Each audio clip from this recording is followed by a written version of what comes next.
This case was initially classified as an unattended death. Based on further investigation, additional testing, medical information, and records, this case was reclassified to second-degree murder.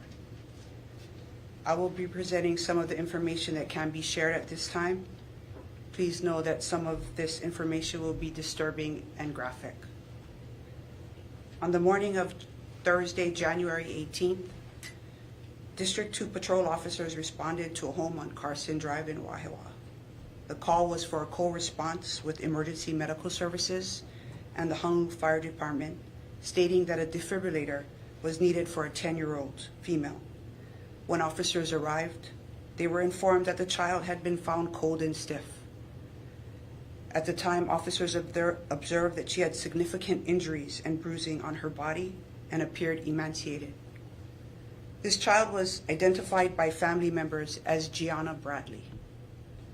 The responding officers met with Brandy Blass, who identified herself as Gianna's mother, and Deborah Duran, who identified herself as Gianna's grandmother.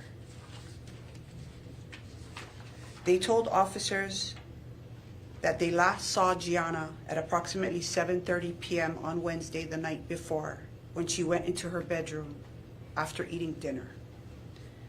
Deborah, Gianna's grandmother, told officers that she found Gianna when she went to wake her for breakfast, and that Gianna's body was cold, her mouth open, there was no chest movement, and no detectable heartbeat. At this time, the grandmother said that she administered CPR and called 911. Gianna was pronounced dead at the scene, and an unattended death report was made that morning. Homicide detectives were called to the home after responding officers noted that Gianna had multiple facial injuries, including multiple scratch-like marks around her ears, eyes, forehead, cheeks, and lips. Her eyelids appeared slightly bruised, and there were road rash type injuries to her chin. Part of her nose bridge was missing. Detectives were told that 4 adults and 6 children lived at the home at 33 Carson Drive. The adults were Gianna's grandparents, including Deborah, Gianna's parents, Brandy and Thomas Blass. The children are Blass's 4 biological children, ages 14, 10, 5, and 3. The Blasses are also the legal guardians for Gianna and the adoptive parents of another 4-year-old son. Gianna's grandmother and parents, Deborah and Brandy and Thomas, told detectives that Gianna's nose injury was caused by falling off a bicycle 2 weeks prior. They said that they did not seek medical attention because Gianna did not complain of pain. The 3 further stated that Gianna had been diagnosed as having ADHD and was possibly suffering from schizophrenia and bipolar disorder. They said that Gianna had been prescribed a medication for her conditions and usually saw a psychologist once a month. They further stated that Gianna would have daily tantrums during which she would throw herself onto the ground and injure herself. On January 19th, an autopsy was conducted by the Honolulu Medical Examiner's Office. The initial cause and manner of death was deferred pending further testing and a review of medical records. Homicide detectives continue to investigate, conducting additional interviews and searching cell phone records. Deborah, Brandy, and Thomas reported that while Gianna suffered from behavior issues, she was very active and slept, ate, and played with the other children. They said that she was treated well as the other children. As investigation continued, detectives from the Homicide Detail and Strategic Enforcement Detail observed that the Blasses' 4-year-old adoptive son was very thin and had injuries to both of his arms. HPD notified the Child Welfare Services, and the 5 remaining children were removed from the home as CWS opened its own investigation. As part of the HPD investigation, in concurrence with the Medical Examiner's Office, a board-certified child abuse pediatrician was consulted. The pediatrician noted that Gianna's physical appearance at the time of death was consistent with medical neglect, physical neglect, and chronic physical abuse, as well as features seen in fatal starvation. That the multitude of injuries, bruises, and scars, as well as their location and pattern, are not expected in accidental trauma and are very likely from repeated abusive trauma. The pediatrician's findings also noted that the wound to Gianna's nasal bridge was very deep, and that along with injury to her 2 front teeth and upper lip, and a multitude of scars around her mouth and face were indications of trauma with significant enough force to break teeth. Additional consultation from the board-certified child abuse pediatrician for the Blas's 4-year-old adoptive son determined that he was suffering from failure to thrive, very likely due to calorie and psychosocial deprivation. That he suffered from physical abuse as indicated by multiple bruises and scars consistent with such abuse. It was also noted that he suffered from medical neglect. Data from the adult's cell phones were recovered and examined by the HPD cybercrimes and strategic enforcement detail detectives. These included disturbing images of a child who appears to be Gianna, enclosed in a small area and bound with duct tape. The child's arms are taped to her torso, and there is duct tape wrapped around her eyes, forehead, and over the top of her head. Some images show what look like injuries to her lower face and shoulders. An image believed to be of the Blas's adoptive son shows him strapped in a car seat. His eyes are closed, and there appears to be vomit all over his face. The cell phones also contained videos of violent interactions between the Blasses and Gianna on multiple occasions, as recent as January 16th, 2 days before her pronouncement of death. In the videos, Gianna is bound with duct tape, and her eyes are covered and wrapped with duct tape and electrical tape. She is filmed in the same small enclosed area, which brings us to yesterday. On February 8th, after extensive testing and review of medical records and investigative findings, the forensic pathologist determined the cause of Gianna's death to be the result of multiple effects of prolonged child abuse and neglect. Additionally, the cause of death is the result of starvation, blunt force injury due to assault, prolonged immobilization and physical restraint, medical neglect, and pneumonia. The manner of death was homicide. Based on the autopsy report, Gianna's death was reclassified to murder in the 2nd degree. This morning, shortly after 6:00 a.m., with the assistance of the District 2 Crime Reduction Unit, Gianna's parents and grandmother, Brandy and Thomas Blas, and Deborah Duran, was arrested for murder in the 2nd degree, kidnapping, conspiracy to commit kidnapping, unlawful imprisonment in the 1st degree, and conspiracy to commit unlawful imprisonment in the 1st degree. Brandy and Deborah were also arrested for hindering prosecution in the 1st degree, and Brandy and Thomas was also arrested for endangering the welfare of a minor in the 1st degree. Detectives of the Homicide Detail and Strategic Enforcement Detail conducted and led this intensive 3-week investigation. We worked alongside the Department of the Prosecuting Attorney's Domestic Violence Division Chief Tiffany Kael and their Captain Erica Candelario. They have worked alongside us and were instrumental during the investigative process to charge all 3 suspects.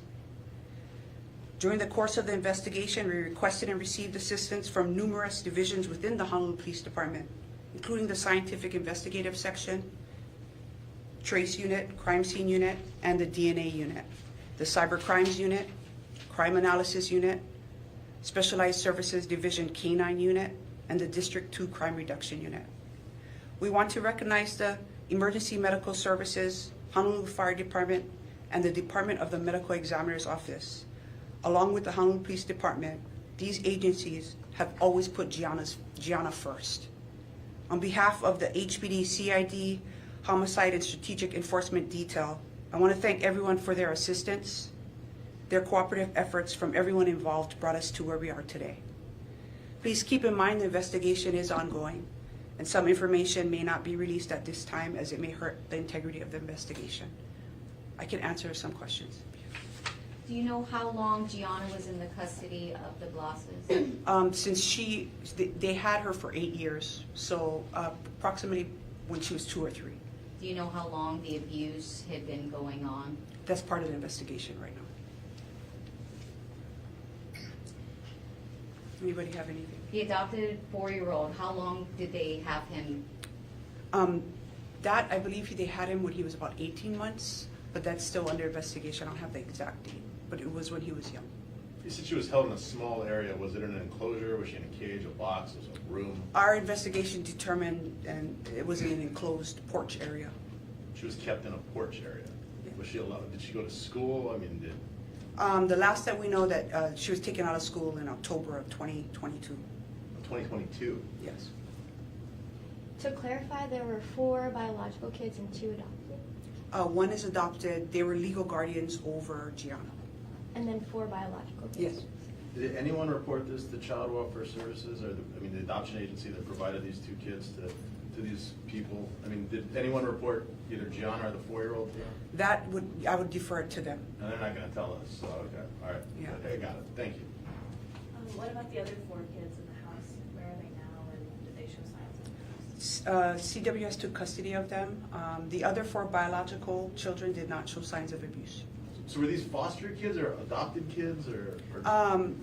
The 4-year-old was an adopted. I don't have the exact date of when that happened. Gianna, they were legal guardians for her. Legal guardians? Yes. And who was the 4th adult in the house? That was Deborah's husband. But he wasn't arrested? No. Okay. Chief. Well, I'd like to just say that, I'd like to applaud all the elements of Honolulu Police Department that worked steadfastly in further investigating what appeared to be, I reported as an unattended death, but their steadfastness of hanging in, investigating, looking at the facts, and then meeting with elements of the city and the state to go through other factors, turned out the results that we have today. So just our homicide detail is doing a fantastic job at investigating unfortunate crimes of this nature and bringing to justice for those affected individuals in the results that we have. So with that, I'd also like to say that, it's, if there's anyone else out there in the public that you see members of the community that maybe the children out there are not well cared for or in a manner that you think is appropriate, please either call Crime Stoppers and report it anonymously, or if you can call 911 and report it to the Honolulu Police Department, and we can further investigate those. With that, thank you. I'll take any questions that you might have. Chief, cases like this usually seem to take a little bit longer than this. This happened in about a 3-week period. Why was this expedited? How come it moved so quickly? I think the elements of the crime and the due diligence of homicide and their activities were able to uncover information rather quickly and move the investigation along. Eerily similar to several years ago of the Kalua case in Waimanalo. That one took a little bit longer because, one, we haven't found the little girl. It's never been found yet. And so that makes it a little more difficult in the investigation process. So that one takes a little bit more time than this one. As a father yourself, how does it feel to hear about a case similar to the Kalua case? It's horrifying that this would happen to a 10-year-old or any child, whether biological or adopted or legal guardian. This is not what we expect our keiki to go through. This is not what we want. This is not what we want our communities to raise children as. And so that's why I'm asking the community for your help. If you can see, or if you see any of this out there, to please call either 911 or Crime Stoppers and provide information. In the Kalua case, some of the older children in the house were the ones that were tasked with sort of feeding Isabella, according to the investigation and information that HPD has released. Have you found that there are similarities in this instance with the other older children in the house? I don't have that information, but I can ask further once they continue the investigation to find that out. What are some signs that the public should be looking out for, since you're asking them to be on the lookout for any? If the children out there look malnutrition, they look like they should be instead of 20 pounds at 8 years old, or if they weigh 20 pounds at 8 years old and they should be 30, 40, 50 pounds, that kind of thing. You know, if somebody just, one, you haven't seen them in a while, maybe they were there 2 years ago, and they say, well, I gave them away or I sent them away, but where is that child? If you're in legal custody, where is that child today? And if you haven't seen it in the community for quite a while, and you don't really understand the story or the background of what the family is giving, then I would ask you to call us and let us further investigate. Chief, where's this family from? Are they a local family, military? I mean, have they lived in Hawaii a long time? I believe they're a local family. I don't believe they're military. Do you have any thoughts on how this was able to go on for so long, undetected? You know, I really would like to understand what goes on in people's minds that would commit this kind of thing to children that really can't defend themselves. It's beyond me. With that, thank you very much.